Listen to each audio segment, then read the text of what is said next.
Hey everybody. Today I want to do something that I haven't done before when basically show you a work in progress, a game dev diary for something new that I'm building. Um, about a year or so ago, I released this game called Idle Fleet. You see it on screen here. It's a idle clicker type thing where it's meant to run over a long time, and you basically click, and it's real simple. But the idea is that the more you play it, the more it expands. The more features get opened up and things like that. And there are a bunch of these idle games, especially on the mobile platform, where typically they want you to pay a little money to speed things up a bit. But Idle Fleet is something I built a while ago and really enjoyed it, and I'm still working on it from time to time. But I've been kicking around another idea for a while now called CatHerder, and I will show you that. And CatHerder is meant to be a pretty simple game as well, with the idea that your cats, in this case, I have one cat named Emperor Pig, will have three basic needs. They either want to be ignored, they want to be fed, or they want to be pet. And so on screen, I see my cat, and right now I could see she's sleeping and she wants to be pet. And I'm pausing because I thought for sure I was going to sneeze, and of course it went away. But basically, in this particular instance, right now, the cat wants food, and you'll notice the mood and the activity is changing quite often. I have the game running a little bit fast now for testing. It won't be quite as fast, but basically, I see what she wants. She wants food, so if I give her food, she will get more happy, and at a certain point, she will purr. Now, every time the mood changes, her happiness resets.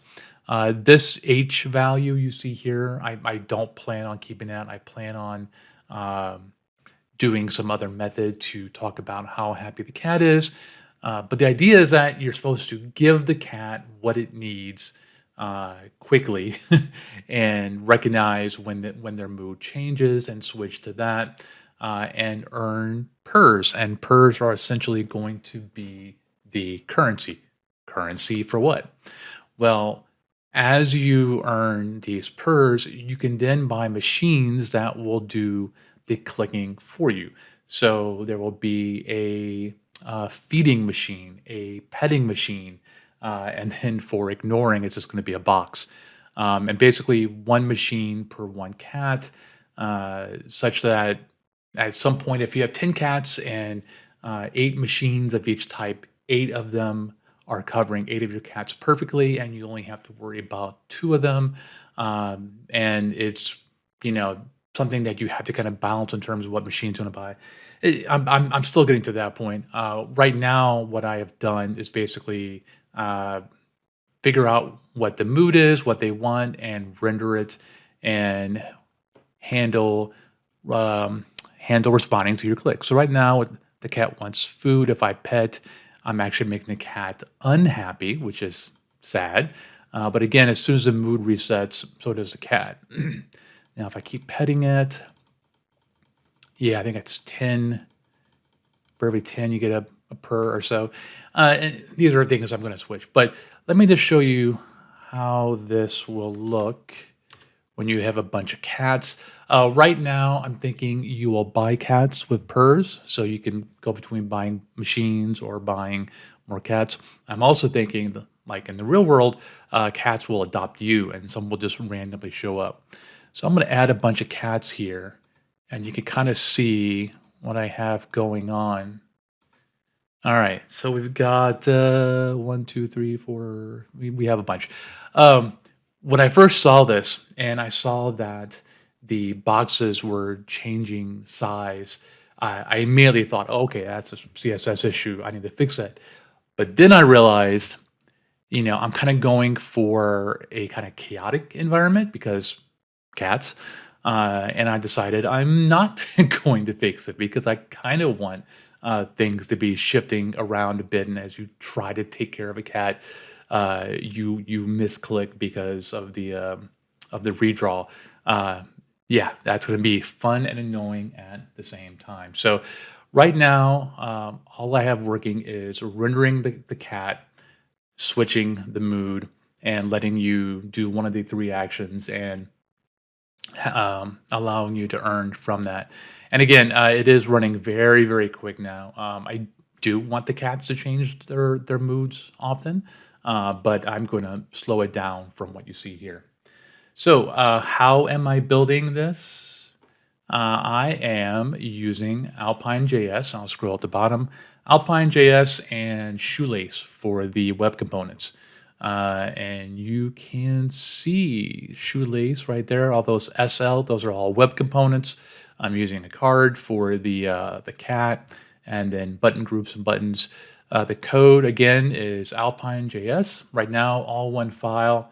As I worked on Idlefleet, I began to break things out as it grew, but for right now, I'm kind of keeping it simple. You can see where I name my cats. It's basically a random prefix and a random name. The needs are basically these three. Activities is just a list and an array as well. And essentially, it's all being run in the heartbeat. And each cat will basically have a random mood change time. So that's important. So if you have 10 cats, they will not all change their mood at the same time because that'd be really, really convenient. Instead, each cat is going to have its own randomized time for how long it will be in a current mood. So that's where I am now. If you want to take a look at this, it is up on GitHub. I will share a link to this in the description, and you're welcome to look at the code and make a PR, although it is really, really, really early. It is also up at catherder.netlify.app, although there's not really much you can do on it. My next plan, if the next video tutorial or video dev diary is I want to go ahead and start allowing you to purchase those machines to make things a little bit easier for you. Anyway, I will continue with these diaries as the game progresses. If you have any ideas, leave me a comment or put a comment or make an issue on the GitHub repo, and let's see where this goes.